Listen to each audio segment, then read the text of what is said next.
everyone's having a really good Halloween. Now, I did attempt to wear a horror t-shirt this time around because it's Halloween. I have 2 others. They're in the laundry room right now. But I'm wearing my Texas Frightmare Weekend 2025 t-shirts from The Evil Dead. So I'm wearing something for Halloween. But without further ado, I'm going over my end of the month movie rankings for October. Now, this only includes movies I've seen for the first time, including new releases and first watches in general for movies, and TV movie series that is going to be talked about towards the end of how it's handled. Going right into the ranking here, at number 7, I have Shelby Oaks. Now, this is a 2025 release that tells the story of a sister who wants to know what happened to her sister 12 years ago. Now, I am not a fan of found footage in general, and this is like half found footage, half not found footage, that makes sense. And I did not like this for numerous reasons. I was vibing with the first half of the movie because it really felt like a YouTube video, which I didn't entirely hate with found footage. I think that's what they're going for. Didn't entirely hate that. But I did like documentary style. To me, that's just a personal taste of mine. I like when found footage does that right. That's one thing I've always liked about the Hell House LLC 1 and 2 movies. They're not perfect by a stretch, but there's a lot of comparisons between Hell House LLC 2 more than 1 when it comes to the found footage style. But I do like that element. Now, after the first half, after that's not used anymore, it goes more and more downhill for me. And the acting here isn't great in some, better than others in some. And they do a cliche very early on, I will say, with the bad horror husband. Now, there's another cliche towards the end of the character making bad decisions, of going to the woods alone, stuff like that. The horror husband is one that annoys me more personally. But where it really falls flat is the ending. The movie ends pretty badly. I think they fall right on their face when they did that. I wasn't handled right. It did a switch of like, oh, it wasn't the person, that was the person they were talking about the entire time. But I can vibe with the twist, but it didn't end well. I wasn't a fan of this movie. Didn't like it. And I understand that it was directed, or some involvement from a YouTuber. I saw some reviews on theirs, even after uploading the video. I'm like, okay, well, okay. But overall, was not a fan. At number 6, I have Bone Lake. Now, this is a 2025 release of couples who go to Airbnb only to find out it's shared by someone else. And Airbnb horror has kind of gone up. I think that's subgenre that's now coming out of at least this generation, I'll say. First and foremost, did not like this movie. Sage's character, I sung her praises last time. I still like Sage's character. I do like Sage. Sage is a great manipulator, and now they do a twist of, oh, this is a sibling relationship, which can be a hit or miss for some. I'm still pretty mixed on that element of the movie. But what gets me here is not the bad relationship between the two men that we follow we're supposed to like, which I don't think they should be together. Did not like that relationship dynamic to begin with. There's a really cringy beginning scene in the end. And the beginning it starts with like a story being written where they're running in the woods like that. And then later on, they make a line that says, I should write a book about this experience. But then again, in the beginning, it's referenced that he did write a book like that. And again, it's like he was reading out loud. So that's annoying. But it really loses me here at the end. They do a series. Like I know they do it to drag it on, but like they do a series towards the end of the couple getting the other couple, but like running away and not making sure. Like they could have ended the movie sooner if they did that. It's just a long thing of, oh, you tripped, circumstances to keep the movie going. And I hate that part of the movie. Sage is the only thing that really, when it comes to manipulation too, Sage was so much better than the guy is. I get he was trying to go at him, but Sage manipulation, so good. She was a really good manipulator, and I liked her character more than anyone else. Didn't really resonate with the main character. She's not a perfect character, but I will say, wasn't a fan of the sibling relationship, but I like Sage. At number 5, I have Scary Movie 4. Now, this is a spoof of a haunted house movie with alien invasion. Listen, I can take a parody. I don't mind the first Scary Movie. This was okay to me. There were bits I kind of liked with the alien stuff, but there were some bits I really was not a fan of. Now, I've only seen Scary Movie and then Scary Movie 4 now, and I think this is a personal taste thing as well.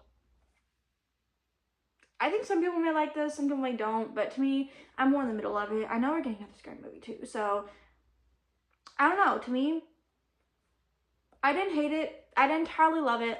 I'm more mixed on Scary Movie 4.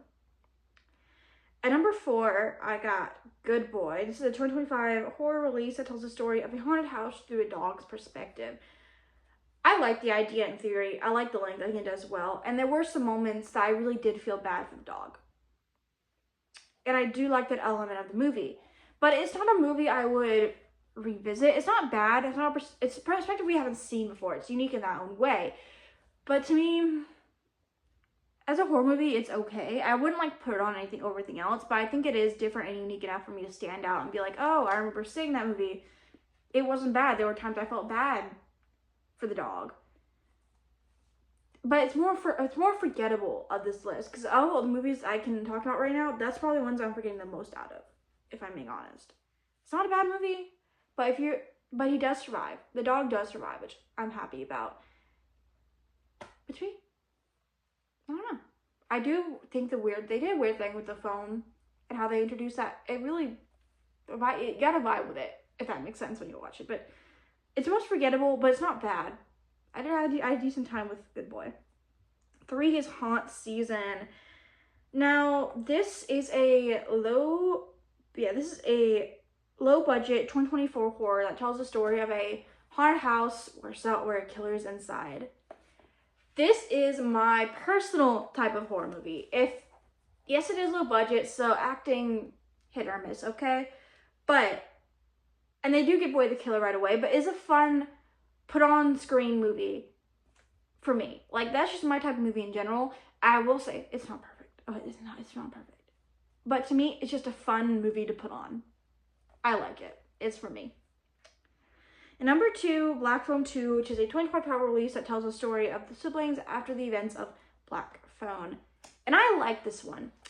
I like Finn's character. I like how it showed how the siblings got affected by it. It had me rooting for a relationship, which I can't even remember the last time I rooted for a relationship in horror.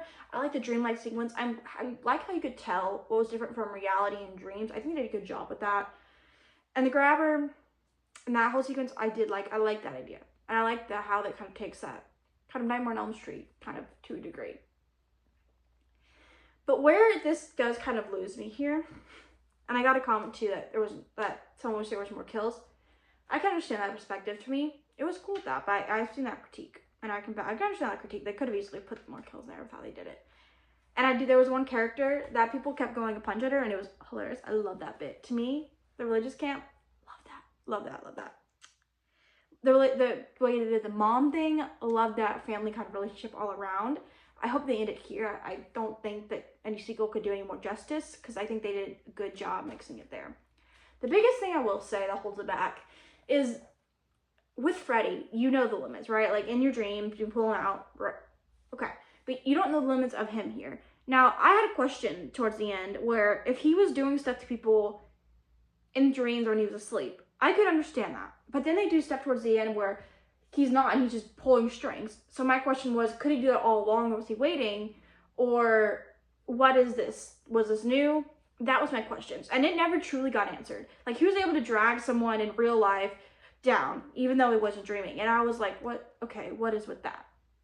Wasn't a fan of the not knowing the full logic, but I can overlook that to a degree.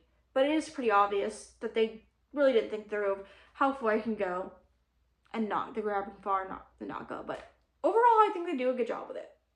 But if that really bugs you, I completely understand that.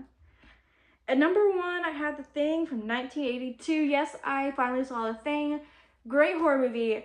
I love the ending. I like how they keep things great. This is a classic for a very good reason. If anyone does not know the plot, it is about alien taking over. And I loved it. I thought it was really well shot. I want cinematic figures from that. I want Morbilia from it now. It's great. Love it. Nothing else to say. Now, if anyone may have noticed, okay, you talked about these movies. What about the series you started? A couple days ago, I started really reviewing the It Welcome to Derry series.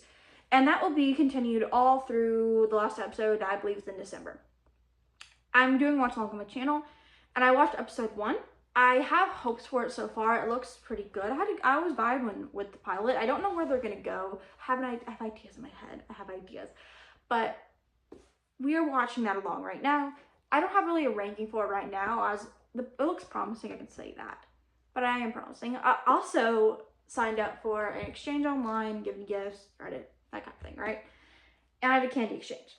And I'm going to put the screen somewhere of what I got. I don't know, it's going to go on my screen somewhere. But this is what I got sent. This is candy from Alaska, but the Reese's is a Oreo and Reese's Pieces. I really, really like that. I think it was really cool. I have tried chocolate rocks. I did like chocolate rocks, and I did try the pink stuff, the little pink one. I like that one too. I have tried the coffee bar. I didn't really like it. I'm not a coffee girly either. The tea I have not yet tried or anything else, but I'm really happy with what I got. I think it's generally really cool, so I just want to show what I got in my candy exchange because it is somewhat related to Halloween and horror. So comment down below what you're watching for Halloween or what you watch spooky season. I'm really happy with spooky season. This was a good spooky season, guys. So comment down below what you thought of any of these movies, or really what your go-to spooky season movie is, because I think we all got one. Haunted house movies are mine, where they take place in a haunt. That's have become my favorite spooky time Halloween horror movies, and that's my own personal taste. Alright, I'll see you guys soon in November, starting off strong with what I have right now planned with It, Welcome to Derry, episode 2. See y'all there.